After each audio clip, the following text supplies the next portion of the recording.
Welcome to a very special Thursday night TPL The Parents Lounge. I'm Jamie Kaler. That's Jason Gowin. Hello. We have a fantastic, crazy show for you tonight. Right. It's like fifth grade me. It was like our guest tonight was one of like the first comedy albums I ever heard as a kid. Like his stuff. Funny you say fifth grade too, because he's already smarter than a fifth grader. I'm not, but yeah, I know. None of us are. It's so funny. But we have a very special appearance tonight. A really solid 45-minute interview with Mr. Jeff Foxworthy that we did earlier. Did you know it's been 1 year since we started this little craziness? I saw that on Facebook. Yeah. Isn't it funny how Facebook is like, hey, just here's a little reminder for you, by the way. And you're like, oh, yeah, I guess a year went by. That's how that worked. A year ago today, Anson Potsy Weber Williams came on the show. And he talked. Do you remember when it was so funny. He told great stories about Happy Days, and he was a super, super nice guy. Such a nice guy, yeah. Huge fan. We loved Anson Williams. Super fun guy. But he was selling his side business now is stay awake drops. Alert drops, yeah. Alert drops. So not to be confused with like cocaine or uppers or just, crystal meth, nothing like that. They were alert drops that kept you awake when you had to drive home late so you wouldn't fall asleep. Which for you is like what, 7? Oh, dude. I would take the alert drops just to get to the early bird special at Red Lobster.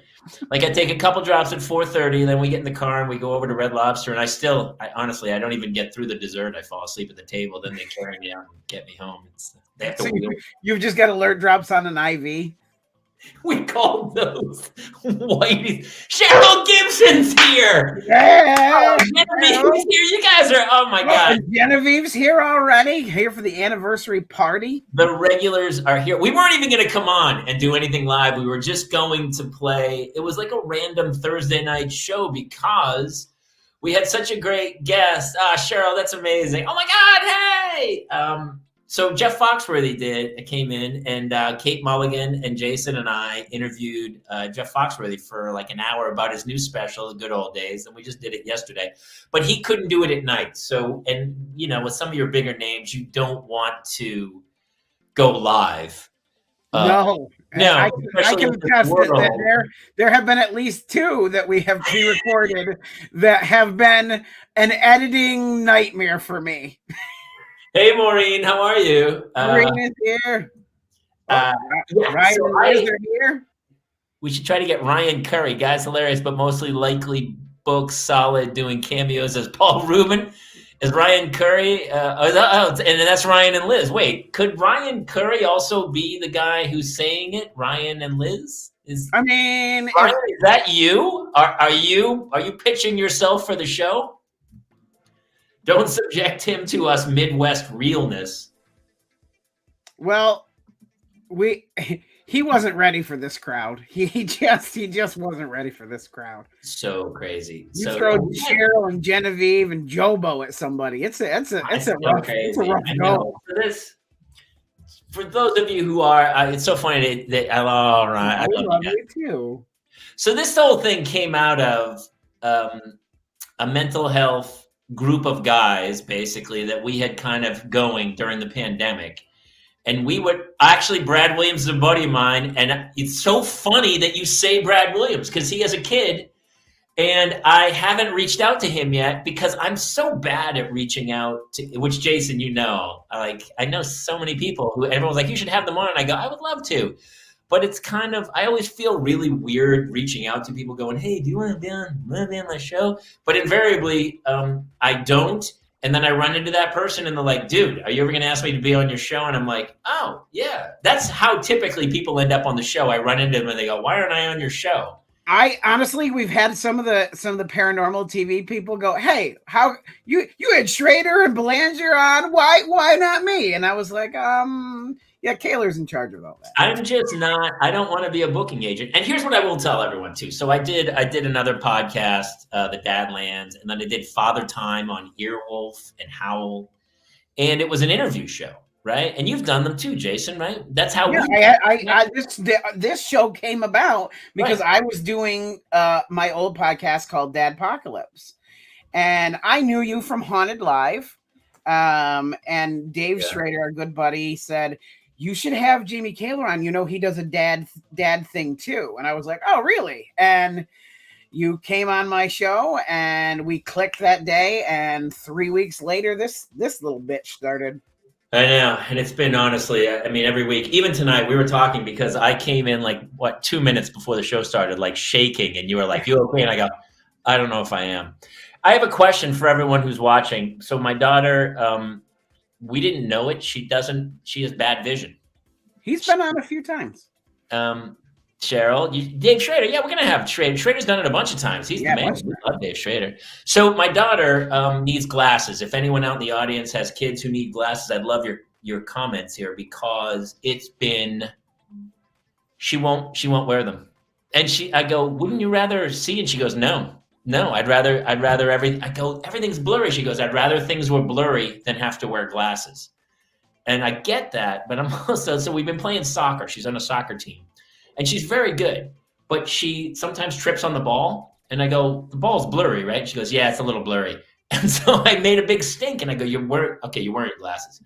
So tonight, finally, yep, Genevieve gets it, right? Maybe you can help me because she is 8 years old. And we didn't even know it. All of a sudden, she went for a doctor's appointment. And the doctor's like, I don't know if you know this. Your daughter has bad vision. And we were like, what? And so I talked to her.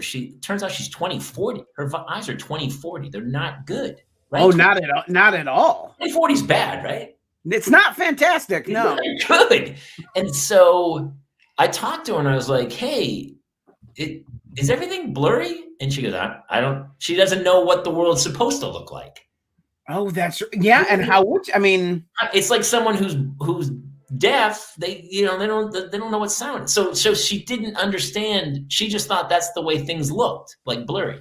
And so all of a sudden I take her to the eye doctor and she's like, oh my God, everything's, and when she tried to read the things on the wall, she wasn't even close.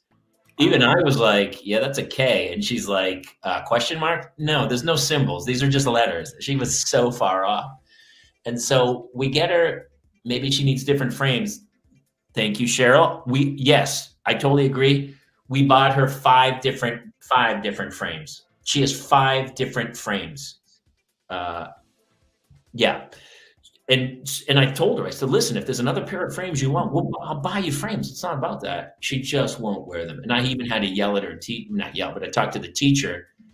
Maureen gets it. Yeah, I can understand. Both my husband and I wear glasses, and my almost 2 has a slight stigmatism. So yeah, she has astigmatism. She's 20/40. I had to talk to her teacher because she was spelling words just off and reading words wrong. And I was like, so the teacher's yelling at her to put glasses on. So finally today, we go to soccer practice with her new team, and I give her the glasses, and she won't put them on. Won't put them on. Yelling at her. I go, she wants a play date with her friend this weekend. I said, no, if you don't wear these, no play dates. And she's like, tears are streaming down her face. And finally she puts them on and they fog up immediately. And I'm that dude at the park yelling at his kid going, you put these on. But I had just watched her trip on the ball 3 times. Like, she's good. And she goes to kick the ball, but she steps on it and falls. And then I was like, here, put your glasses on. She's like, I'm not wearing those. And I said, would you rather step on the ball and trip? And she goes, yeah. And I said, you're embarrassed by wearing glasses, but you're not embarrassed by doing a banana peel fall like Laurel and Hardy in the middle of the soccer field? That doesn't. I wasn't. Cheryl Gibson says, I met my first husband. I wasn't wearing my glasses and waved at some guy. Please wear her glasses. So true. That is so true. I went through that. I was born with a cataract. I didn't know I saw it different. I was born that way. That's how we all are, right? And so, and here's what's really crazy. There's another little girl on the team who wears glasses, and she plays them. And Cheryl's, my life is so sad. And so my daughter, the other girl who has the glasses on, is literally 10 feet away from my daughter. As I'm screaming at her, basically in front of hundreds of people, to put her glasses on, and she goes, "No, these glasses look stupid."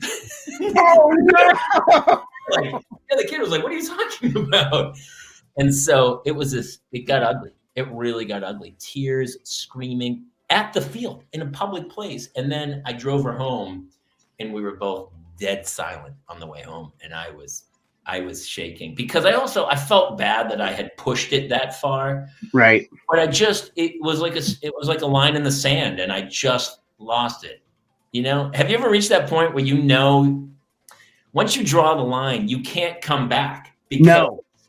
But then in the back of my head, I'm like, this is not the right place. This is not the right line.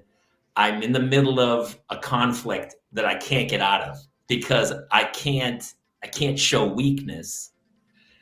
And so I felt so shitty.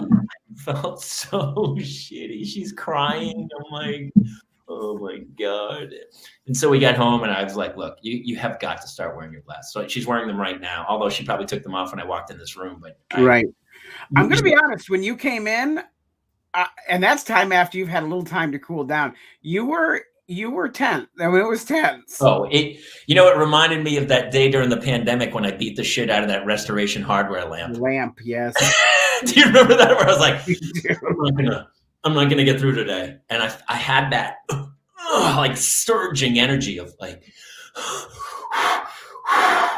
and I came home, we did our home, I was like, do you have homework? She's like, no. And I said, she goes, I only have to review something for a test for tomorrow. I said, all right, well, let's review that. And then, of course, when she pulls that out, she had like 3 pages of homework she hadn't done. And I was like, did you lie to me? She was like, I did. I lied to you. Well, I mean, at least she came clean. We had a meltdown about that. And then she just kept saying, she goes, I'm sorry. That's all they ever say, right? I'm sorry. I go, I don't want to hear your fucking sorries. I don't want to hear it. I go, stop being sorry. I don't give a shit because stop doing it. And then she... everything calmed down or something. And then I was talking to Claire, and I said something to Claire, and Hannah mocked me and said what I had said back. I said, like, Claire, you're going to be in bed by 7:30. And then Hannah was like, Claire, you're going to be in bed by 7:30. I was like, you mother, did you just, and she's 8. I mean, it's not like she's 14 and telling me to go to F myself. No, but her in the cabinet. Of your 2 girls, I do feel like Hannah is most like you. She's exactly, dude. That's honestly the most painful thing ever is that, Ava, how are you, baby? Good to see you. She's honestly, it's like the karma police were like, dude, here you go. Like my father's passed, but I know he's up there. He's like sipping a Schlitz, just laughing his ass off right now going, see? Now do you see? I had a parent-teacher conference today. How'd that go?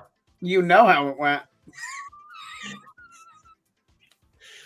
I got to the door, and the woman, his teacher goes, yes, I've been preparing for this one. And I was like, you had to prepare for mine? And so the child apparently knows that he's done wrong.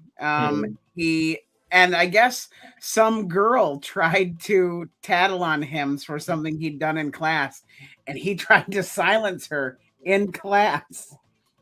And every time she'd try to tell on him, he'd scream, "It was an accident!" And so like the teacher couldn't even hear what the little girl was trying to tell him or tell her, because every time the little girl would try to speak, Jace would interject, "It was an accident!" Okay, we're making a t-shirt. We're definitely making a t-shirt that says it was an accident. That's That's happening. That's happening. That's one of the greatest. That's one of the greatest lines I've ever heard a child say over and over again. And so, like, even when the teacher, I guess, started to question them, Cheryl's right. Where did he learn that? It from me, and the twins were an accident. So I guess even when she started questioning him, he like insisted it was an accident. We have to do a little you have to, you know what you should do? We have to do a photo of him and then just do the silhouette of a little boy with his arms up in the air where he goes, it was an accident. That's really funny, man. Oh, Big Rich over on Twitch. Yes, we will. Apparently, we are making We're making those shirts. Yeah. What's funny? I was talking to somebody else today. All these people who are, and I love. By the way, some of you guys are sharing the show on your pages, which we have got to start sending some. We're talking about sending some swag out to anybody else. I sent out 7 packages of swag today. I'm gonna get the Parents Lounge whiskey glasses and wine glasses, and we're gonna start just sending them out to people who watch the show, because I mean, I don't know about you guys who are watching, but this has turned into like the greatest mental health thing that's helped me. I mean, even now, like I feel so much better. Like 30 minutes ago, I was like, I don't know if I can get through this thing. I'm gonna punch somebody in the face in about 2 seconds, which I'm feeling a lot. Well, usually you're here by 20 of, and when you weren't here, I was like, where is Kaler? Shaking. I was in the other room, like trying to calm down, man. I mean, clenched. Yeah, it's this all the time. It's like Charlton Heston at the end of Planet of the Apes. That would have been a better line for him. It was only an accident. The Monkey and Apes took over. Oh my God. And in a way they have. Also, the Dark Lord. This morning, my wife was watching them, and I took a short nap after the parent teacher conference because I was wounded. It didn't go well, and then I woke up, and the Dark Lord is standing over me in the bed, and he's holding a pillow with a Jack Nicholson The Shining smile, and I was like, holy shit. He was going to take me out. I think he was going to smother me. And I was like, Melissa, why were you not in? Why are you allowing him to do this? And I don't know if they're in cahoots, but not a great day for me. You know, it's that age, because that's the bit from my first album that happened with Hannah when I swore in front of, do you remember that? I swore in front of Hannah the first time. And I said, I was trying to put her in the car seat and she was planing. And I was like, I had my knee on her, and I was trying to bend her into the seat, and she wouldn't bend, and she's screaming, and I'm afraid I'm going to break her in half. I'm like, get in that fucking car seat! I'll fucking kill you as I'm pushing her into the seat. And then later, I told the end of the joke, which is absolutely true. My wife went in to put Hannah to bed, and she comes back in the room. She's like, hey, did you say something weird to Hannah? And I go, no, why? And she goes, well, I would put Hannah to bed, and I said, good night, Hannah. And Hannah went, I'm going to fucking kill daddy. And then I go, yeah, she means that. We're locking the door. That kid. So maybe you need to start locking the Dark Lord into his own space, man. Well, we do. At night, we have this kennel Harry Potter stairs sort of thing for him. We've had to resort to those measures. Back up. Like, is there like a kennel thing for like well, it's I mean, we've lined it with mesh and shredded blankets that he shredded himself. So I mean, we provided actual blankets, but it's just shreds. Did you electrify? You should probably electrify the fence, because he'll get crafty at some point. Yeah, when we've now also started like Jurassic Park, we just load a go over top and then we drop it down in to feed him. Wait, Maureen says, my daughter did that recently one morning minus the pillow. Well, she straight up just was ready to kill you? She just wake up like that. We're like, what are you doing? You think the kids, at that age, you think they know, like, you're the only reason the kid has food and shelter. You'd think they'd wait until they're like 16 to kill you. Well, they're only trying to kill me. They haven't tried to kill their mother. So, like... I don't know. I don't know if she's working with them or not, but I know that she's going to make the Dark Lord the patsy. Like he's definitely He's definitely going to be the one that He's smart because he's under 18. He can't. He. What is he going to do? 6 months in some child probie upstate? He'll be fine, please. And the records are sealed. Do you ever think about that? Like all the stuff you could have done before you were 18? There was a lot of stuff I did do before I was 18. Stuff I should have done before I was 18, but then I waited too long. Got in trouble. I forget we have a whole we're kind of just shooting the shit because it's our 1 year anniversary and it was just fun to hang. And honestly, once I see everybody's names start popping up and all their comments, it makes me laugh so hard. You all make me laugh so hard. We have fun, like our little crew here. This little Parents Lounge crew is super funny, and that it makes this so much more therapeutic every week. I know it's so therapeutic for me. But we have a fantastic show. We have Jeff Foxworthy, and by the way, for those of you out there, he tells a little story where he says a bad word, which that might be, like when there's certain celebrities who don't give autographs. Right. And so that one celebrity, if you get that guy's autograph, it's worth a ton of money. We have a clip of Jeff Foxworthy saying a swear word. He's talking about his grandson, or no, he's talking about his daughter specifically. And it's kind of a similar beat to what happened with, we talked about swearing in front of kids, and he tells a fantastic story about it. Cheryl, we love Thank you. you. We love it. Has everybody seen Jeff's special? It's on Netflix. It's called The Good Old Days. And it's kind of funny because it's so similar in tone to kind of what we talk about. It's really similar to my last album about like that era. It is very similar in tone to your stuff. Well, because, we come from the same era. He's a little bit older than me, but we're close enough to remember the days before cell phones and before the internet and stuff. But he was fantastic. Just a really like some of the guests come on and they you can tell that they're here to promote something and go. Jeff legitimately had a conversation with us, and he also did so with Kate Mulligan in the room, which is no small task. No small task. And for those of you who know Mulligan, I had to tell her not to swear. And then Foxworthy blew it. And then Foxworthy blew it because we begged Kate Mulligan, who's our resident swearer mom here, to not swear. It's the first episode in a long time that I didn't have to bleep out the C word from the editing. From Mulligan, I know. It's great. Yeah. Well, listen, first of all, for all you guys, this is a random show tonight. This is just an off. I kind of like doing the celebrity stuff on Thursdays because I love not having to interview people, and I like our vibe with our regulars that we kind of do. And we're incorporating new regulars, like Gary Anthony Williams, I think, is going to come on. We have a couple of those. Carlos Alvarez is coming back, and we have a book club coming up, and some other stuff. What do you the guys out there like? Do you like the Tuesday show as like the hang where we just chat, or do you like the Thursday show is where we have guests? How do you guys like it? What do you guys want to see more of? Let us know. And do that also. I mean, obviously, I can't. We had some huge numbers on Tuesday, and it's because Carlos is the best. I just talked to him today. He's so blindingly funny.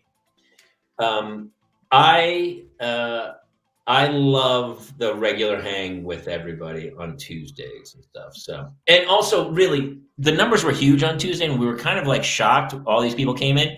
And it was because a bunch of the regulars shared the feed to their profile and brought other parents in. And some of those other parents have also popped in and been like, hey, oh my God, this is because it really is. We're all in the same boat, man. We've all made made choices in our life, and we're here taking, like, even tonight, I'm like, why? I was driving home going, why did I fucking do this to myself? My friends who don't have kids are like, they joined country clubs. All they do is play golf, and then they do a little stuff and go out to dinner. And I'm like, they go, what are you up to? And I go, oh, I'm picking up kids from school, and then I got soccer practice, and then I got to make them dinner. And then it's like, they're like, oh. when we were talking to Mike Bunin that day, he's like, well, Mike, what are you and I had horrible days with the kids. And he goes, I'm making Italian for me and my dog. And I'm like, that's your day. You're going to make Italian for your dog. Sometimes we'll go to play golf, and he'll show up late, and he goes, oh, you wouldn't believe the morning I had. And I go, dude, back up, mother. You What do you mean? What kind of morning did you have? Was the take a couple seconds to get the latte from the Starbucks? What happened? Because I tell you how my morning went when I got 2 kids to school, where I had to literally drag them out. They're not wearing the right uniforms. They forgot their lunch. I'm like losing my shit trying to get. Oh, I had to sign a permission slip this morning that she had forgot to bring home. So I had to, for a field trip, I had to go into the school. Then she had to go to her desk, pull the thing out. I had to sign it. I'm like, that's up every day. You're like, what the fuck? Everybody who is watching this, share this feed. Let get other people to to kind of discover the fun that is the Parents Lounge. We've got a lot of fun, cool stuff coming up that we're kind of working on secretly. I know the first year was, honestly, this whole thing was kind of a throwaway. We just kind of did it for shits and giggles, and as you can see, we're not really like the strongest promoters. I'm like the worst at being like, hey, can you follow? Can you subscribe? Can you share? You're like, slipping Schlitz was, oh, dude, oh, thanks, man. He had Schlitz every day, and I didn't think I was going to turn into him. I turned to wine, but he's sipping. He had a Schlitz literally every day, I think of it, but he never missed a day of work. He was that guy. It was back in that era. He worked super hard. He sold cars and ran a car dealership, and then he would come home, and my mom would pop a Schlitz and have it waiting for him on the table. And that was the era back then. That was his day. Yeah, it's the same every day. Yeah. Now he'd do a crossword puzzle. He'd read an Alistair MacLean book, Ice Station Zebra or something, or Where Eagles Dare. And he'd smoke cigarettes. He chain smoked, which eventually killed him. But he fought in World War II. And when you were in Army then, here's what's crazy. When you were in the Army then, when you showed up to basic training, they were like, here's your meal kit and here's your cigarettes. They gave you cigarettes. That's why they were geniuses. That's how everybody got addicted to smoking in World War II, because that was part of your ration package. You got cigarettes. Oh, okay. And you're like, well, I guess I should smoke these because I might get shot.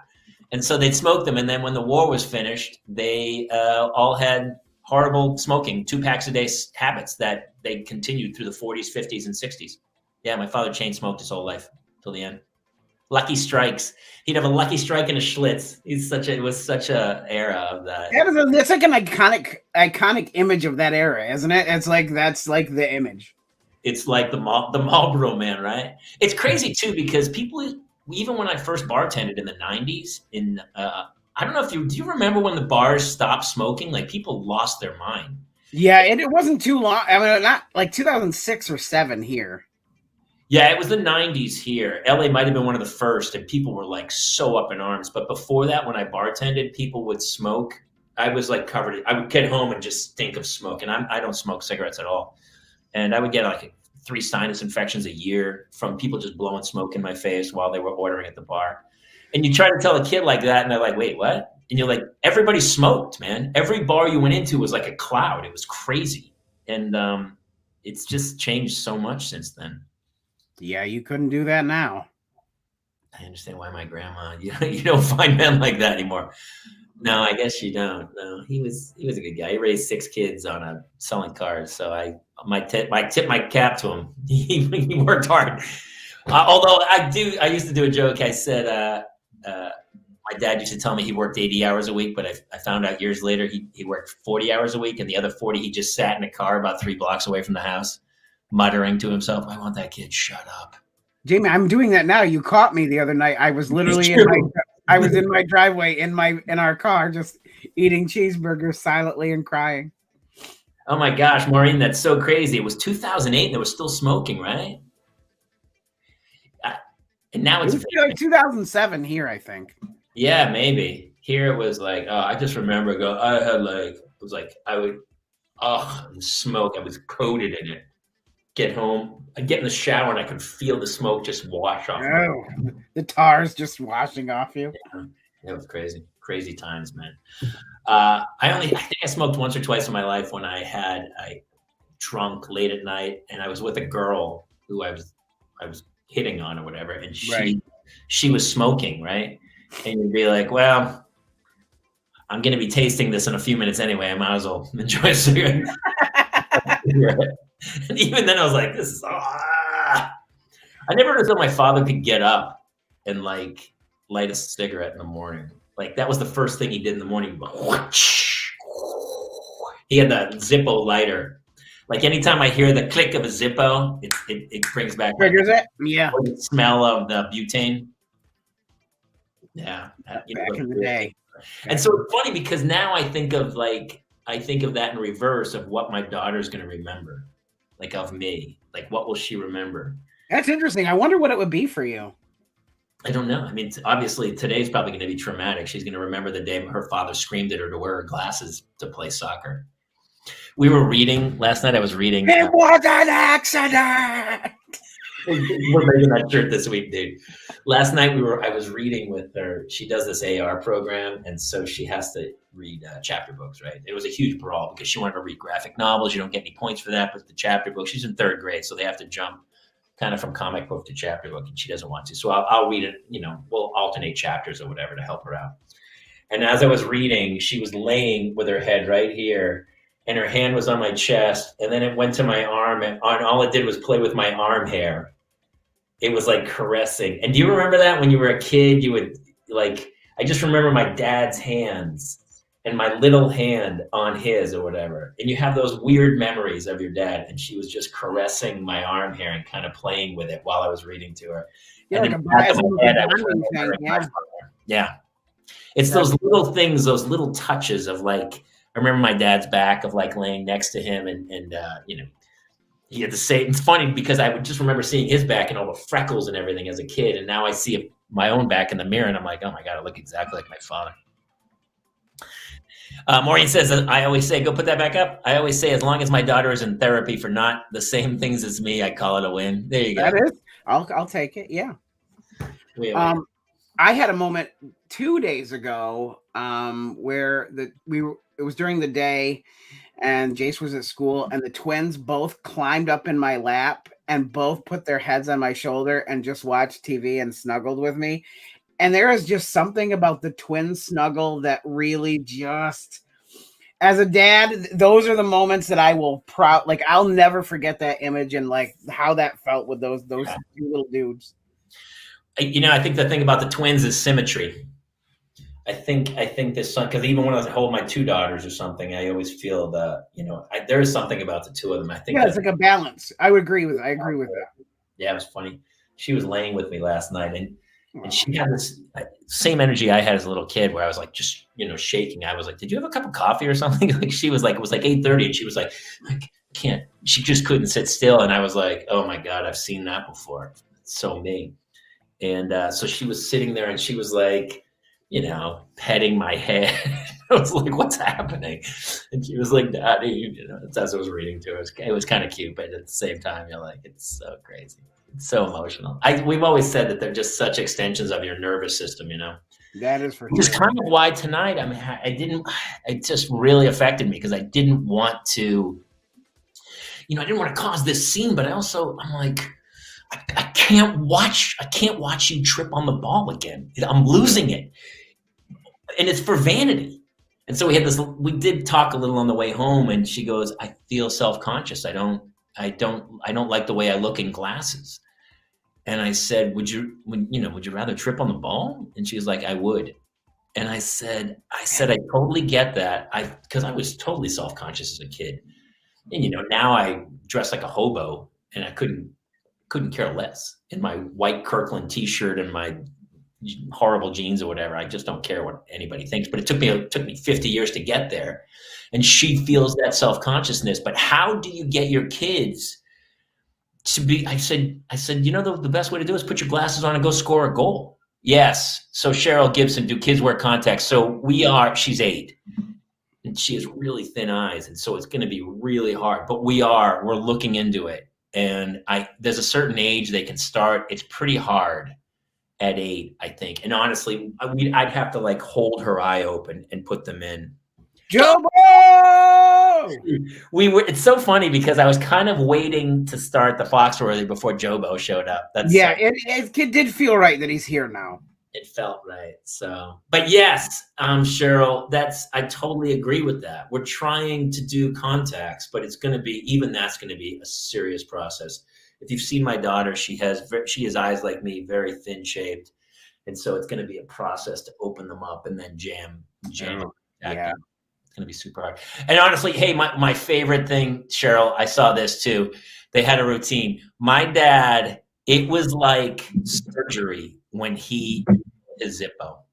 Do you know that, Jason, at all? It was like elaborate. It was like he was cleaning a gun. Like he had the Zippo, the butane, a rag, and everything was so meticulous. He would open the Zippo and he'd put it in and then fill it. And then he could do that thing where he, you know, when you take the Zippo and you snap it open and then fold it. And yeah, there was a whole thing to the Zippo, man. The Zippo is pretty cool. I have one. I never use it for anything. No, the only thing I really use here now is the barbecue grill lighter. That's about it. The long one, right? Yeah, and it mostly gets used to light birthday candles, and that's about it. Gets used to light, yeah. Unless some of my friends are over in the backyard, you know. And you have birthday cake?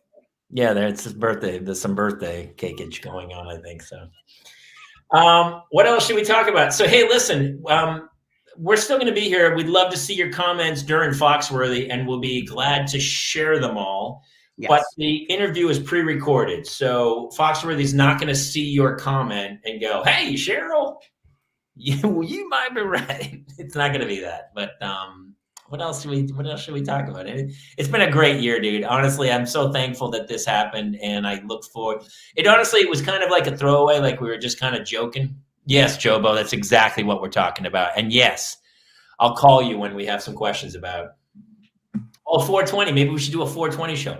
Actually, we're going to do the 4th. Oh, that's May 4th. May 4th. We're having a Star Wars day. My buddy is the Mandalorian, not the face of the Mandalorian. He's physically the Mandalorian for 6 months for the shoot. And then Pedro Pascal comes in and shoots everything with the face off.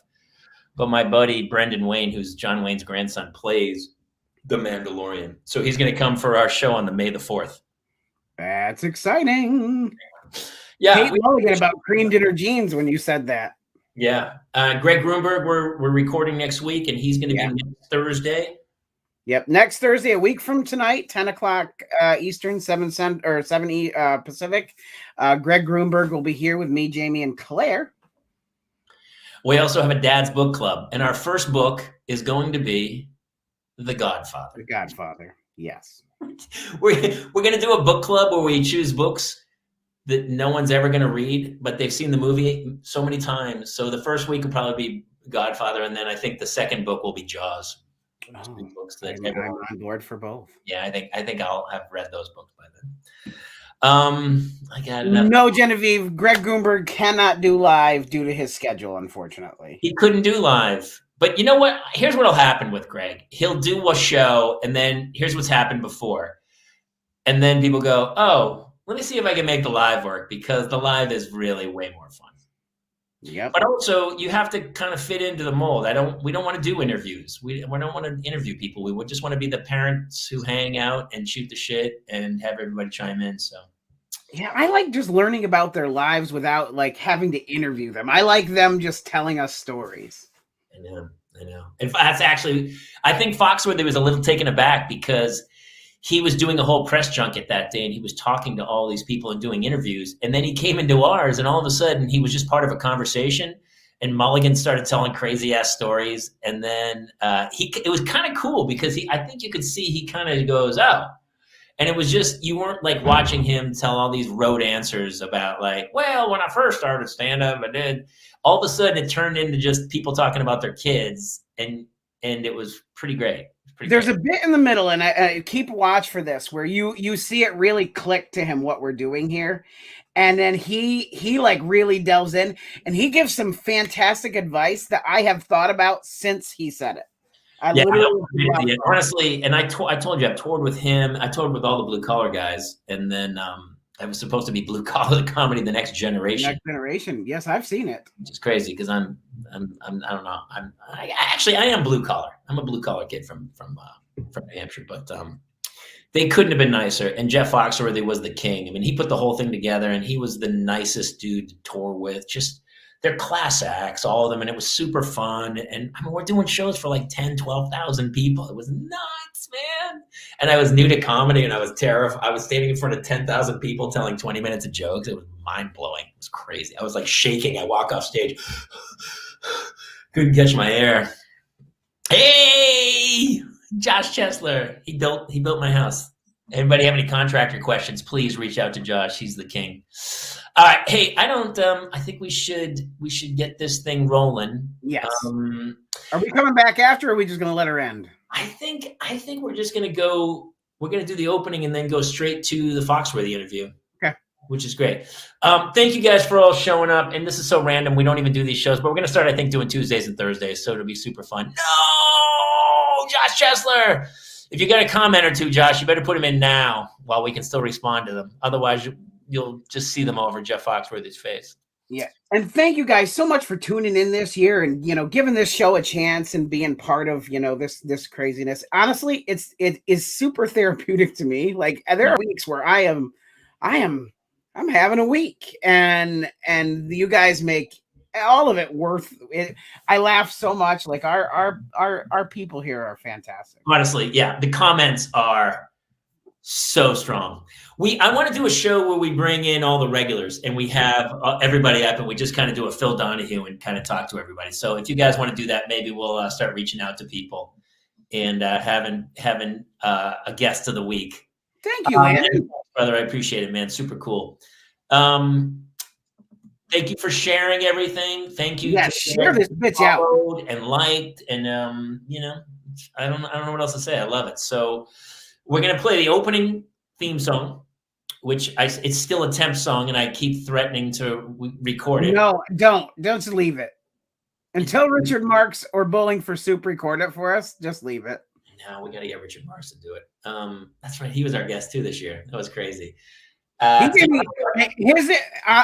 the year that we've done this show, it's Richard Marks' stuff that I have implemented the most of, because he also had 3 boys. Yeah, and everything he said to me that resonates and still resonates, and I really appreciated everything I took from him from that. You know what we should do? We should take all the shows, and most of the guests gave us one really good piece of advice, and we should just string them together. Put them together. I also want to cut. So I don't know if you've noticed this, but almost every guest at some point during an interview takes cheap shots at me. Yeah.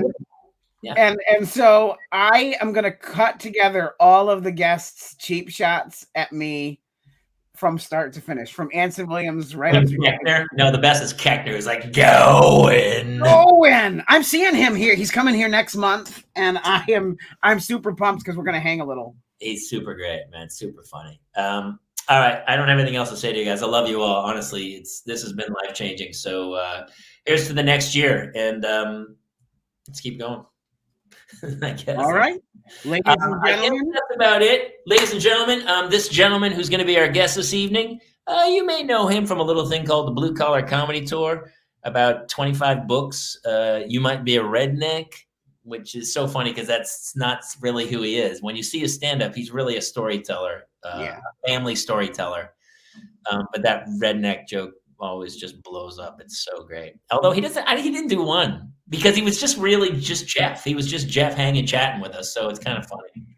He just tells stories. So it's a super fun interview. We're going to be here watching along with you. So if you do post comments, we'll be sure to share them and post them up. So please have at it. And I love you guys. All right. You ready? Hit it! We could have homes on separate coals, go dive in Greece with squids. Yeah, we could have been so bleeping rich, but instead we had kids. They won't smile for a photo, they won't eat the food we choose. That's why we're heading to the parents' lounge to drown ourselves in booze. Every day we're more exhausted, we haven't slept in years. They hit me in the nuts so bad, my eyes filled up with tears. And yes, we'd like to fake our death and go off of the grids, but the truth is we are softies and we truly love our kids. So Join us every Tuesday night to laugh at all our pain. Evening in the Parents' Lounge is the cure to staying sane.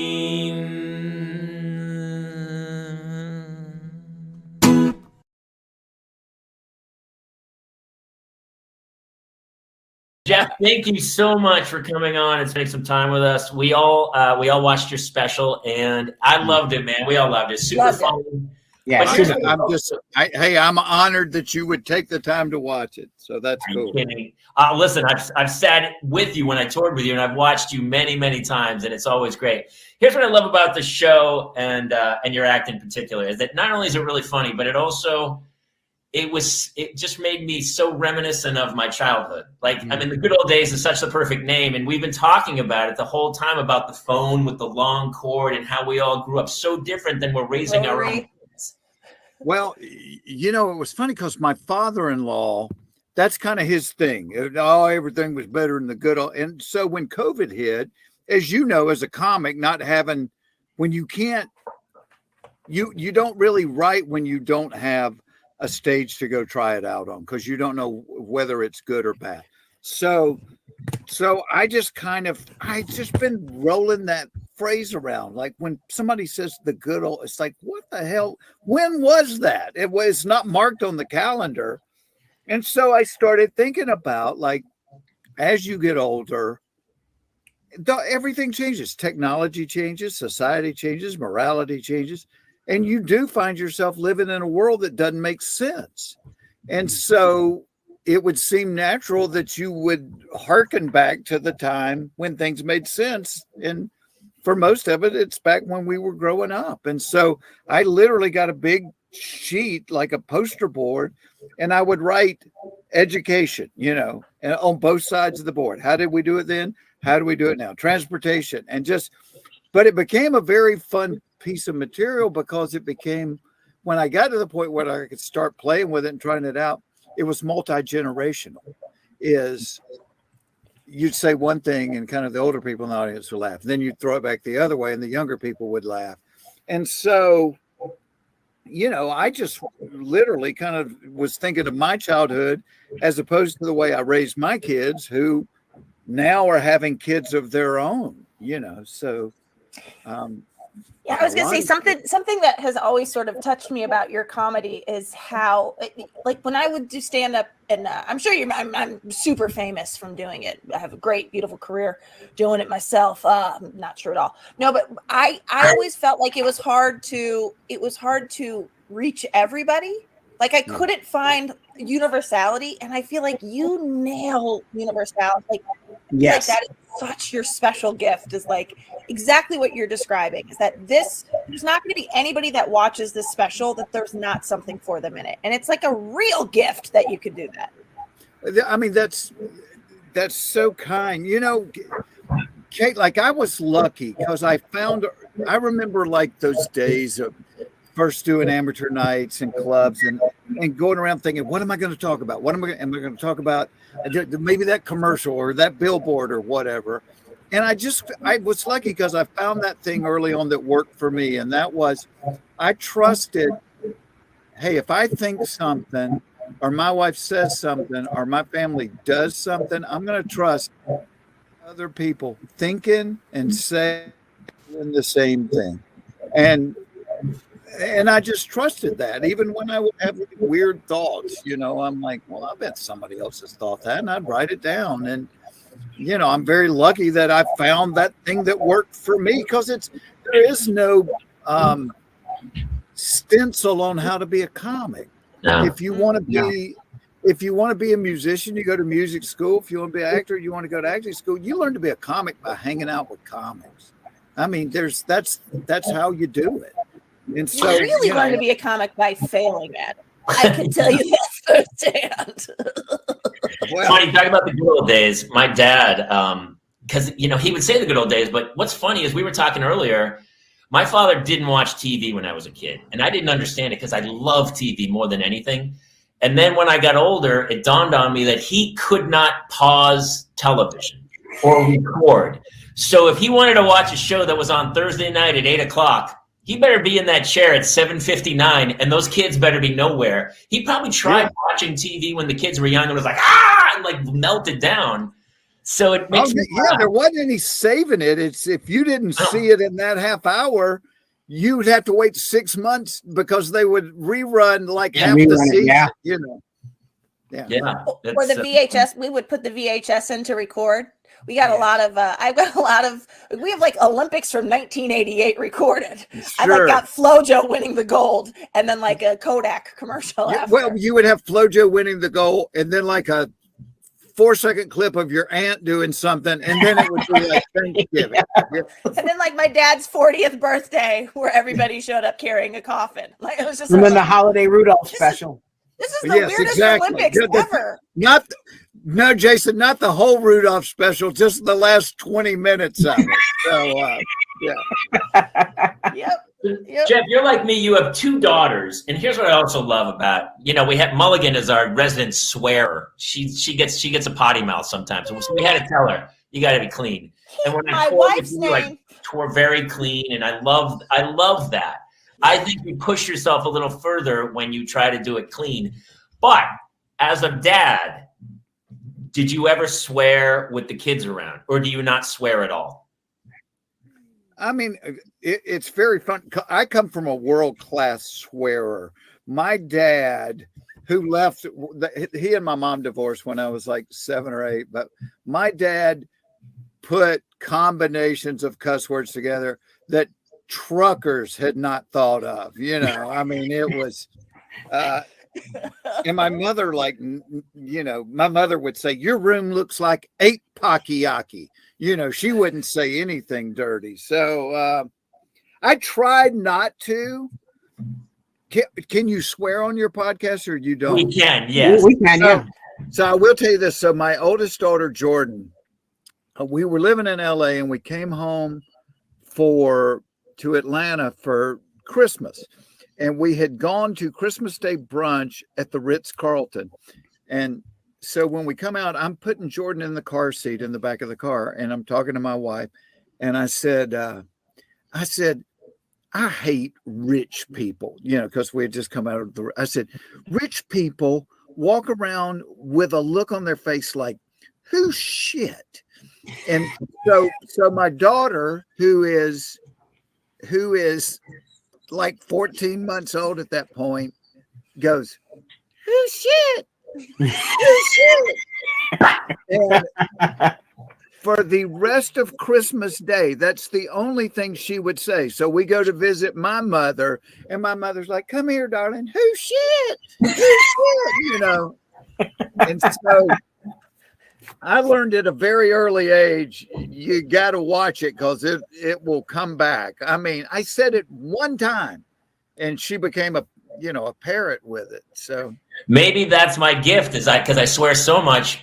My kids don't even register it. They don't even think it's a swear word, right? They don't even know it's anything. They don't know there's anything wrong with that word. They just go, oh, Dad's talking again. It's funny. I swear in the real world, but I don't around my kids. My kid told me the other day, he's like, I'm going to say a swear word, mama. And I was like, okay, go ahead. That was really stupid. And I was like, I know what you mean. Yeah. All right. Try not to say that swear word again. Yeah. By the way, I had Jeff, my husband, my 6-year-old. Go ahead, Jason. I'm sorry. Oh no, my 6-year-old called his twin brothers both a-holes. He came in, he's like, what are you 2 a-holes up to? And I was like, that's fair. Like, there we go. I just love the whole era of the special because it reminded me of my childhood because I grew up in rural New Hampshire and we used to hang at the drive-in. The drive-in movie theater was where we all went. I don't think the kids nowadays have that because I see them sitting next to each other and they're just texting each other. They don't even talk, let alone go hang out in the woods with a keg, No, yeah, that was, it was all outdoors for us, whether it was the drive-in, that was the big makeout spot was the drive-in. And you could get your friends in free if they were willing to get into the trunk of the car. That's right. You would pay for 2, but you'd have 3 in the trunk and then you drive in. That's so true. I would never get in the trunk because I had claustrophobia. I was like, I'm not getting in the trunk. And also I didn't trust my friends to let me out. Yeah. But it was a huge makeout. I mean, like serious makeout place. I did some things at the drive-in I wouldn't be wanting to tell my preacher about right now. I tell you that. We still have them here. We actually, they're ours locally opens this weekend. So maybe I'll put my wife in the trunk and we'll go. Yeah, there we go. Now we're talking. So I know, Jeff, also you have a grandchild now, a grandson, Ronan. Yes. I, honest to God, did not know I had this much untapped love inside of me. Oh. I thought because I was intentional. I was trying to give all my love away. And then when he was born, I didn't ever think I would love anything as much as my kids. Yeah. And I do. I mean, I look at my kids now and I go, I love y'all. I don't love y'all as much as I love him. I mean, I love you a lot, just not this much. So my wife and I had a pretty serious talk the other night, and we have decided we're not having any more kids. We're only having grandkids at this point. Oh, okay. Well, that's yeah. Oh, okay. Valid choice. Wow, that was you know what? Good for you guys for making that decision. It's important And to we're communicate. standing firm by it. No more kids. We're done. Okay. Well, listen, you can always change your mind. Yeah. Is it also that it's a boy because you have two daughters, right? And it's a boy. Did you ever Actually, really Jamie, want a boy? So for the last 20 something years, up until last year, I'd lived next door to my brother. He had all girls. I had all girls. My side of the family, we had 13 girls and no boys. So my grandson is the first boy in 58 years in my family. Oh, wow. Yeah. Wow. So he'll be the king then. He is king. Yeah. And I tell him, you're king. You come to my house where the answer is always yes. I mean, that's. Oh, that's so sweet. What is it? I was thinking about this, you know, I have friends of people in the industry, of people that are well-known, famous in the industry as you are. And what's that like to date or marry your daughter? What is that? I mean, that's gotta be a little intimidating. Yeah. You know, Kay, I never think of myself as like, I don't think about it. Do you know what I mean? So when I'm met like guys, I also don't think of myself as famous, so I know exactly what you mean. but like when somebody comes in to meet me, I don't think, oh, they're thinking, I mean, I'm just Jules's dad or Jordan's dad, you know. But the kid thinks it when that 16-year-old boy comes into your house and he's eating your daughter. Yeah. And you go, hey, maybe we should go hunting this weekend. He's like, wait, what's happening here? You know, the weird thing is like, so my youngest daughter is the one that's married, and she married a kid that she's been to school with since the first grade. So I knew her husband in the first grade. On the seventh grade school trip to Washington, he was the one that was making out on the bus and, you know, slapping the little girl's butts, and I'm like having to pull him aside going, look, dude, I was you 25 years ago. Yeah. And so I'm like, never in my wildest dreams did I think this guy is going to end up being my son-in-law. That's really funny. I've known him, but I love him to death. Was your speech at their wedding, first of all, a Netflix special? Was it ridiculous, hilarious? Did you destroy the kid in jokes, or were you kind of soft? No, I was kind of soft with him. I love him because his buddies were beating him up a lot. So I was soft with him. I always want to be a safe place for my kids. And since you guys do a parent show, if I could think of one piece of advice, that would be it, is be a safe place. Not meaning that you don't discipline, because the only kids that never get disciplined, trust me, your parents don't give a crap about you if you don't get disciplined. You get disciplined because people love and they want what's best. So Kate Mulligan knows a story about. I don't know the story. My husband is friends with a gentleman by the name of Robert Peacock. One of my dearest friends. That's exactly, that he claims the same about you. So I'm glad to know you've heard of him. So how does your husband know him? Well, they work together on a show. My husband's a writer. So and he said that Robert, the story he tells about Robert is he's just genuinely one of the nicest guys on the planet. When I was on the show, he said, I told him my parents were coming in to visit, and he said, "Oh, what are your parents' names?" And he said, "Bill and Denise." And then later, when he introduced Robert to them, Robert said, "Bill, Denise, nice to meet you." And Dickie was like, "This is unbelievable." But Robert, so Dickie called him. My husband Dickie called him, and he said, "Oh, I know you're good friends with Jeff. My wife's going to be doing a show with him tomorrow. It's a parenting show." And he's like, ask him to tell the story of what my son Sam did in front of his daughters. Is that a story you can tell? Yeah, I think I can tell it. So, because it still resonates in my family to this day. So, our girls, we have a farm, and so the Peacocks came to visit. We have all girls; they had all boys. And like I said, my brother lived next door, and they had all girls. So we're down at the farm, and we've got kind of a lodge made out of an old barn. So the kids were upstairs watching something on TV, and the parents were downstairs, and there's like a big spiral staircase that goes from the bottom of the barn up to the top. And that's how you get up there. And the parents are talking. And then all of a sudden I hear like 5 little girls scream, like scream. And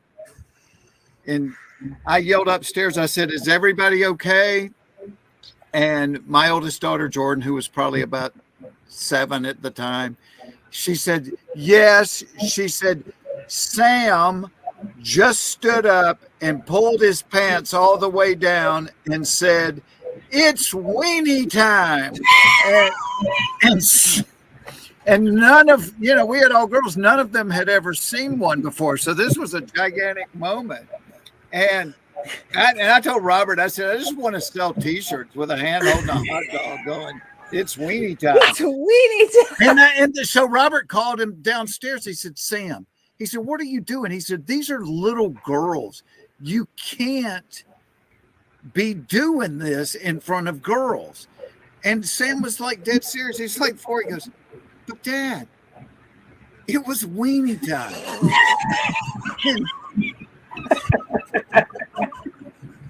Have you never told that on stage? That's such a good No. Oh my God. Wait, Well, so that's a new But shit still for to us. this We're gonna day, do a so new with thing. my grandson the other night, he's out of the tub, and my girls are like parading him through the house. "It's weenie time. It's weenie time." That's so gold. That is so funny. the story only works because Sam was younger than them. What's Oh, yeah, funny- right. If Sam was older, Sam would be in jail right I now. was gonna Yeah, say, he would be canceled now. Yeah. 32 years old. It got really weird then. Yeah.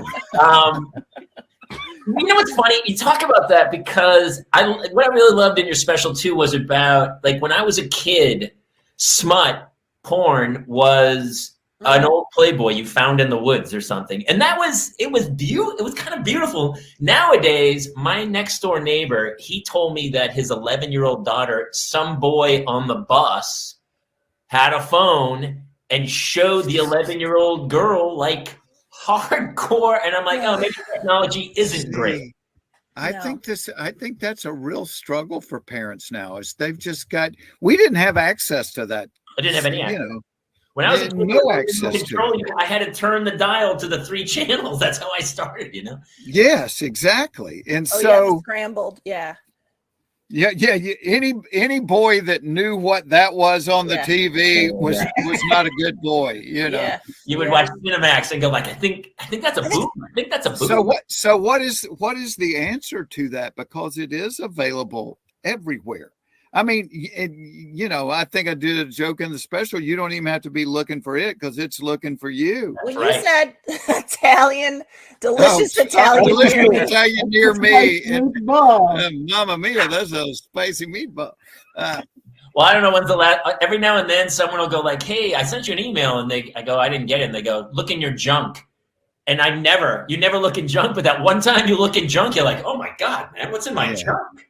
My junk. So how do you deal with that as a parent now? Do you have to have more honest conversation, because nobody ever talked to me about sex, but I don't know how you can be a parent of young children now and not have this conversation, because that they're going to be watching this stuff and try to explain the difference between what is this like between people that love each other and are in relationship, as opposed to what they're watching, like you said, on the bus. It's damaging. Yeah, I can tell you though, if I was like 15 years old and I was trying to do homework and I was 2 clicks away from, I'd be illiterate. I wouldn't even know how to read right now. I wouldn't know how to do anything except find porn on a computer when I was. I have trouble with it now. Tell them what you got. You got some email that said, "Oh yeah, I got an email from Samantha something Institute for Purity, and apparently, however they found me, apparently I was looking at some risque material too much, and they wanted to counsel me about it, and they had like a whole. She teaches a seminar. She coaches. She's a coach, and she can help wean you off of not being the master of your domain, I would say.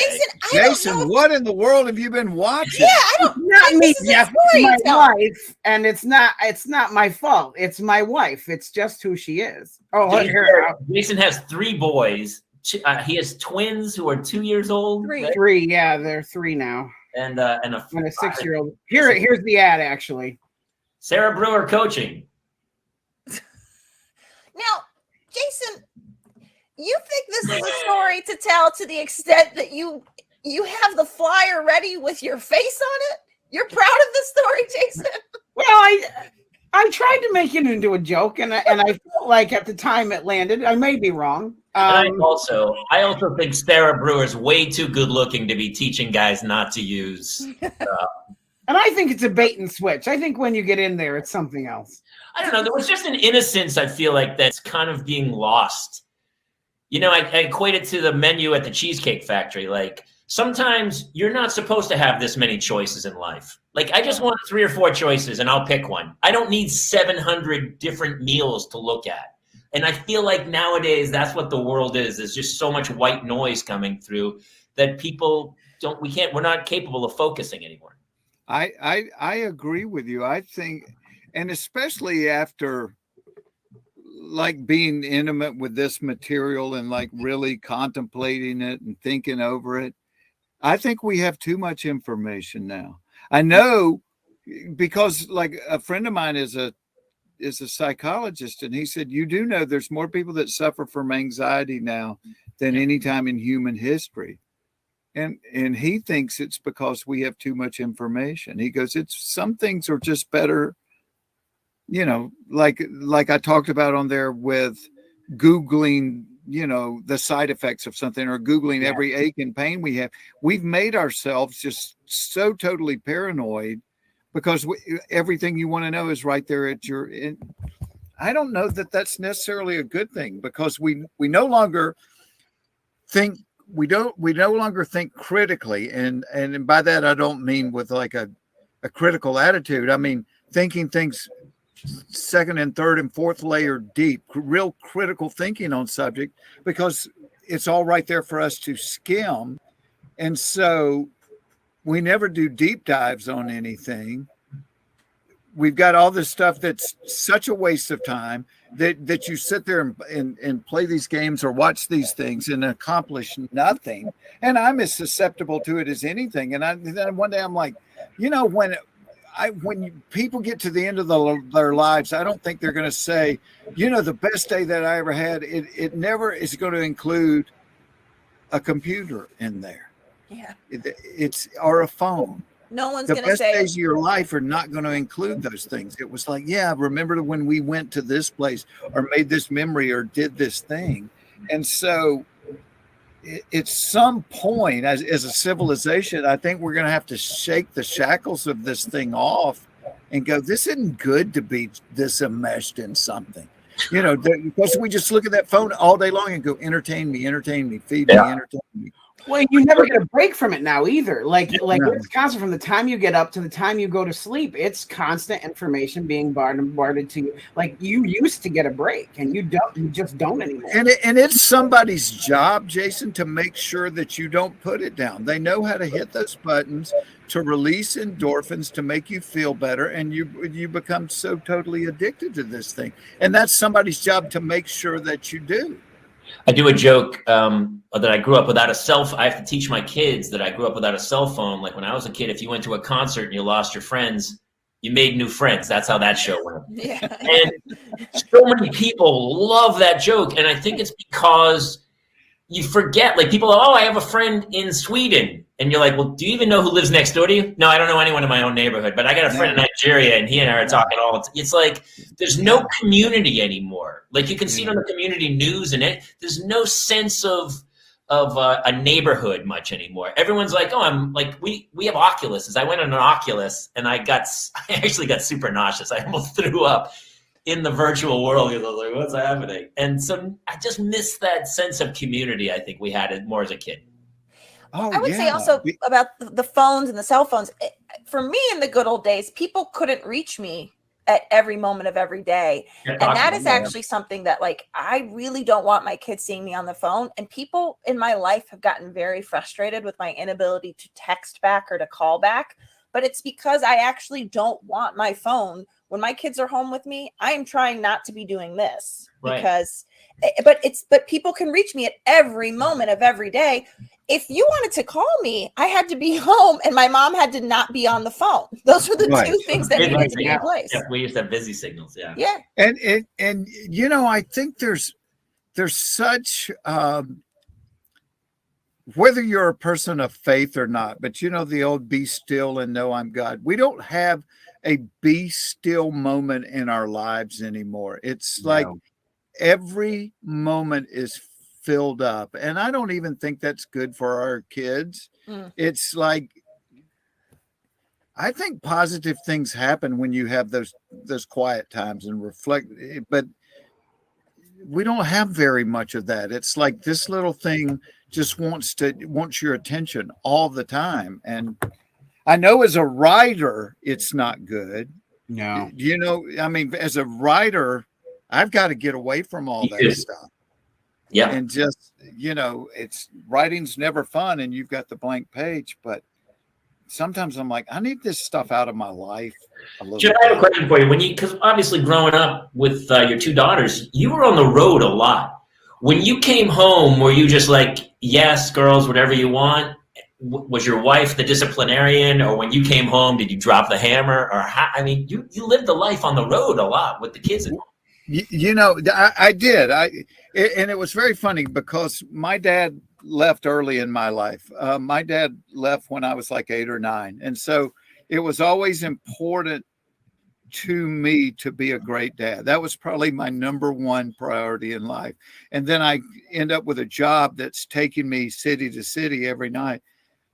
And I was very lucky, Jamie, in that at that point in my career, I was doing theaters and things. So I would rent a plane and say Friday night, I had a show in St. Louis. I'd leave Atlanta at 4 or 5 o'clock, fly to St. Louis, do the show, and I'd get back on the plane and I'd fly back to Atlanta. And I may not get back there till 2 or 3 in the morning, but I was there the next morning to go to their softball game or their basketball game, or in a lot of cases, take them to school. You know, I'd get up at 6 and I'm going, all right, I'm driving you to school. But what it did was it gave me 100 more days a year with my kids. And I said, my wife not long ago, I said, man, I don't think I slept very much for about 15 years. But now my kids are grown. My kids are 28 and 30.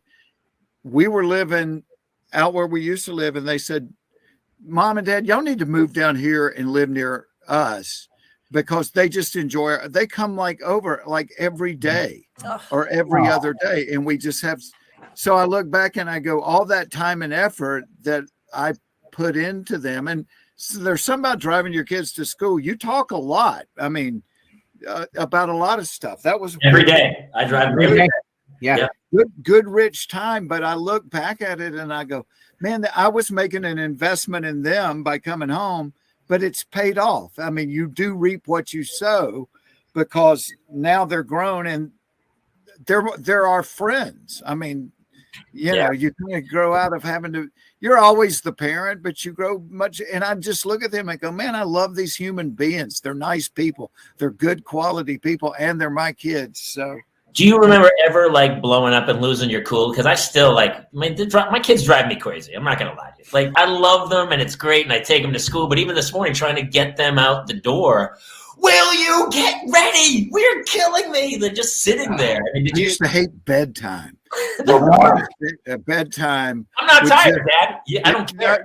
It would just go on and on and on. Oh, and then I look at my daughter who's got her little baby that sleeps 7 to 7, you know, like, and I'm like, how in the world did you do that? But I'm not talking about babies. I'm talking about like when they were 10, 11, 12. I'm like, go to bed. You know, I don't want to start a conversation at 11 o'clock at night. Go to bed. Yeah, I mean, I'm human. There would be a lot of times I would lose it, but okay, all right, because you always seem so. But here was the thing. Here was when I'd really lose it. Is I would tolerate a lot of stuff, and they were kind of daddy's girls. But if they talked back to their mother or smarted off at their mother, I was out of the chair. I was like, that's my girlfriend, and you do not talk to my girlfriend that way. Keep my wife's name out of your mouth. There it is. There it is. I would not let them do that to their mom. I wouldn't appreciate them, you know. Speaking of your girlfriend, your wife, your life partner, you do the funniest bit at the beginning of your set. And it went on. I was like, in my head, I was like, how's he going to get out of this? And then I won't reveal how you get out of it, but it's perfect. This is just me being like, how'd you memorize all of that? Or are you just legitimately, did you actually, or are you legitimately are you just ad-libbing? Because you went on for like, it was like, it's that. What's the bit? Is the bit about packing, the packing bit? No, about talking during the pandemic. Waking up during during the pandemic. Oh my gosh. Oh yes. Yeah, it's fantastic. It was the most relatable. Because sometimes I'll be like, I'm not going to laugh at a wife joke. I was laughing at that. Too, dude. I kept waiting for it to end, and I was like, well, that's the out. Oh, I guess. Okay. I'm like, how is he going to get out of this? And it was gold. It was gold. Such a gold bit. Yes. Yeah. My favorite part is at the end of it, my wife looks at me and goes, do I do that? And I was like, I don't know. And specifically, some of the lines were verbatim. Yeah. You know, Kate, I don't know why I can do this. I have this weird thing. But I read long ago that if you write something long-handed, there's something about the act of your brain telling your hand to do it, that you have like an 80% better chance of memorizing it. Yeah. And so I had that thing on note cards, and I would just write it like every day. I would just write it again. So when I go to do it on stage, I'm not remembering it. I'm reading those cards. I can see those cards in my mind's eye, and I'm just reading the card, just one, and I know which one comes after the next, you know, and I'm literally just reading. It was so seamless. And I was like, oh, wow, it's still going. Oh, how is he going to get out? Oh my God. And when you come to the out, it's really. So Jeff, I have a question about that, because it was during the pandemic. I put out an album in September, and I had to memorize it kind of on my own because I didn't really do that many road gigs. Yeah. It's like this, for this special, you weren't on the road a ton. Maybe a couple of warm-up gigs. Did you just kind of memorize it like a one-man show that you kind of did on your own? It was crazy. A little bit. Yeah. You know, I mean, because you know what it's like. You're trying to put a new hour and 15 or 20 in your brain. Well, when you're on the road all the time, it kind of just comes naturally. So it was little things like that, like my wife's conversation. And I had parts of it that I was still kind of struggling with right before I was filming it. And so I told them, I said, the month before I filmed this, I just want as many gigs as I can get anywhere. And so then I'm working like 5 nights in a row, and I'm like, hell, this was easy when I was 35. This is killing me now. But as you know, as comics, that's how you come up with stuff. Is you just that repetition and that doing it. Well, also now something I'm sure we need to address is you've got a clothing line coming out. So exciting! A pizza box clothing line. Where can they find your? Where can they find you're going to be able to find those in Domino's. I think Papa John's is going to carry it, and Pizza Hut is already. Pizza Hut is doing a signature line. We don't want to wreck the last story of the special, but it's about you and Larry on the road. And obviously, you know what I loved about that whole story is, and it's a big reason I don't love the road, because typically you're alone. You pass guys in the airport, and you're like, hey, what's happening? But all of a sudden, you got this magic moment where you got to kind of tour with your friends and do this. I mean, I just would love when you guys would all get up at the end and tell stories and stuff. And so it was great that you close your special with a story about you and Larry on the road. I mean, you must have, by the way, that story is pretty crazy. Yeah, it's pretty awesome. It's pretty crazy. Yeah. There was so many of them because we were out together for years. Yeah. But like I said that night, I didn't want to tell one on the other guys. Not that I wouldn't do it, but I want them there. To tell their side of it. So when I was thinking about what, I'm like, all right, let me just tell one of the dumbass things I've done through the years. So well, you couldn't possibly have any crazy stories about Ron. There's no way that crazy stories, I don't believe. No, what could possibly go wrong with Mr. for 3 years getting off the plane going, has anybody seen my jacket? Did anybody see my suitcase? There's Ron White stuff scattered all over the country out there. Can I ask, being friends with Larry, does that mean that your daughters grew up with free Mater impressions if they wanted them? Yeah, you know what? He's so sweet with that. Like, if we'll do meet and greets and things, and somebody comes up and goes, Larry, my son is like the biggest Mater fan. He's like, call him. What's their name? Call him. Chad, and then he'll, hey Chad, this is Mater, and he'll talk to him on the phone, and which I think is really, really sweet and cool because he knows how much it means to him, I'm telling you, I've got 2 boys, and Mater, we had all of the Mater things for a while here. They're now a little older into, now they've got like all the Darth Vader stuff you can own. But. So does it take, see, because I just always thought I would have boys, and then I had all girls. And then, like, through the years, I thought, you know what? It takes a special dad to be a girl's dad. Oh, yeah. Because you have to learn a whole new skill set. You can't just do the wrestling it's a whole, and so I took pride in being a good girl's dad because I had to learn to listen and to be, is it so for you? Is it weird being just a boy's mom? It's funny. I think it serves my egomania well because I really enjoy being the woman that they love. Yeah, you're the queen. You're the boyfriends that they can't leave you, Kate. That's the real thing, right? But I will say I grew up with just a sister, so I only knew girls, but I nannied and I babysat basically from the time, this is wild to talk about the good old days. I started babysitting at 10. Well, is there a 10-year-old people that trusted you to watch their house and their kids at 10 years old? At 10. I would walk up. It was always in the neighborhood, but I'd walk to the house and I'd babysit.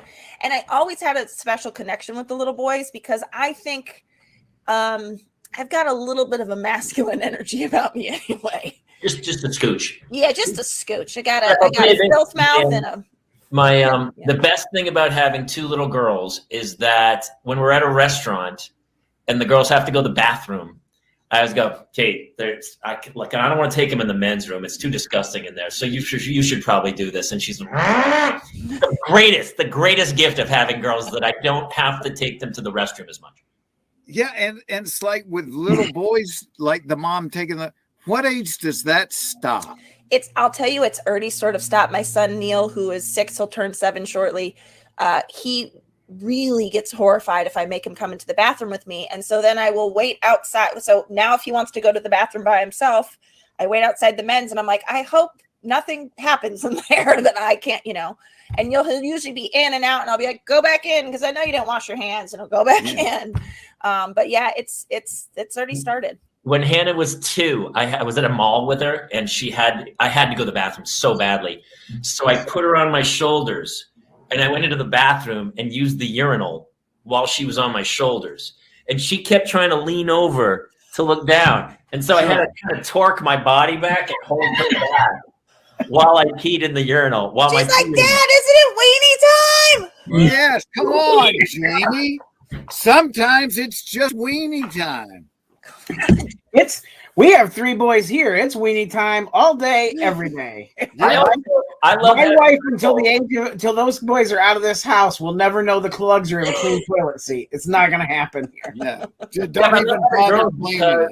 I'm never. I had kids really late. Like I was 50 when I had kids, and I don't want to have to fight a 16-year-old boy when I'm 66. Like, I don't want to have that fist fight with him. So, I'll deal with the girls in their teen years. What was it like when they started to get, in their teen years, and they were like, Dad, like swearing at you and stuff? Or did you get off the hook on that? I got off the hook on most of it. Like, I do remember like, and it's Jules's husband now, but that they like broke up one summer, and then he came like sniffing back around at 14, and I told Jules, I said I'm not saying you can't go out with him anymore, but you can't go out with him until he and I go for a walk. And she was like, I started sweating. I said he's going for a walk, and I'm like walking him down the street going, all right, look, she is like the most precious thing in the world to me, and I will do anything in the world to help anybody that tries to build her up and protect her. But the minute that you do something to take advantage or whatever, you're going to have a huge problem with me. And I would like give them that conversation going down the street. You're going to treat her with respect, and and my wife said, Jules would be in the house like, oh, Dad's embarrassing me to death. But my son-in-law to this day goes, trust me, that speech stuck. I remember that speech, and it stuck with me that I was going to treat her with respect and be nice. And it's things like, I've been married 37 years. I still open my wife's car door, even if we're in our own garage going out. And so, but like, I noticed him doing that for my daughter. And he's like, well, hell, you do it. So you kind of made it where I have to do it because this is all your girls have ever seen. Yeah. Because I used to tell my girls, I want to make whoever dates you have to work. It's I want you to have a bar how you expect a man to treat you. Has he ever tried to talk you down? Has he ever tried to be like, listen, could you just stop with the car door? Because it'd make my life a lot easier if I could stop. You're set the bar a little high, Jeff. I'm not going to lie to you. Yeah. He started that. I had a friend of mine that I was saying, I'm talking about taking my kids to school every day. And he came to me, because don't tell that story around my wife anymore, because I really need to get to the office. And anytime I balk about taking the kids to school, my wife goes, well, Jeff Foxworthy had time to take his kids to school. Hey, Jeff, we got to let you go in a minute here. Really quick, you got cut off earlier. You had some great advice for parents that I think we should use as our closing little bit. You were telling us that you had some advice that you wanted to share with parents. It was about be still, right? It was be still and be safe. That's, and to be safe doesn't mean that you condone everything that they do, but it means, because I think somebody told me one time, for a kid growing up, they take all the little building blocks that you have given them their whole life. This is how to behave. This is what to do. And then when they get to that college age, they knock it all down and they pick them up one at a time and they examine them and go, you know what? I'm going to keep that one for my house. That's a good one. Oh, I love that. But you have to be a safe place, especially like we're talking about in this world where 10-year-olds can look at porn, where they can come to you and they can say, Dad, I saw something today and I don't know what it was, or it made me feel really weird, or Mom, what do I do about this? Where you have these discussions, because for people that just start yelling their kid, why were you watching that? Hanging around with Bob anymore? Now you've killed a conversation. You're not safe. But if you could go, all right, well, let's talk about that, and looking back, and it's hard, Jamie, when you got all girls, because it's a different skill set. But I would say that would be the advice. Be safe. Be a place that they can come bring stuff, things they're not sure about, things they're not even proud of. I would say, hey, if one of your friends is doing something and it worries you, because they don't have things figured out. They need a sounding board on this stuff, just like as adults, we don't have things figured out. But they need a place to bring it. And if they're not bringing it to you, then they're bringing it to other friends. They got to take it somewhere. And so be that place to say, bring it here. We'll talk about it. And then you can decide what to do with it, whether you're going to reject it or keep it or whatever. But yeah, be a safe place for them. I'm starting to go in reverse, where I'm going to my kids and I'm like, hey, I saw this online and this is making me feel. I'm really unsure. I messed up about this. So, yeah. Really uncomfortable. What am I looking at? And then my 7-year-old, she goes into settings and she fixes my iPad for me. Jamie, all we had was that illustration in the biology book of the woman parts. And to this day, I could never figure that out. I'm like, what is that doing in there? I could never figure out the drawing in the biology book. I still don't understand where, like, what direction the uterus is facing. What? No, it's on an angle. What is it? That drawing looked like the map to King Tut's tomb or something. You're like, what is this? Why is our junk on the outside? You'd think you'd put it on the inside to protect it. It's in the whole. Yes, exactly. Like a vulnerable spot. All right. On that note. Jeff Foxworthy, thank you so much for everybody out there. His new special's on Netflix. It's called The Good Old Days. It's super funny, hilarious, and it'll take you back to the good old days. Jeff, I can't thank you enough. Thank you for coming. My pleasure, friend. Enjoy those girls. Kate, enjoy those boys. You guys, it's weenie time! Weenie time. There you go. All right, Jeff, love you, brother. See you soon. See you.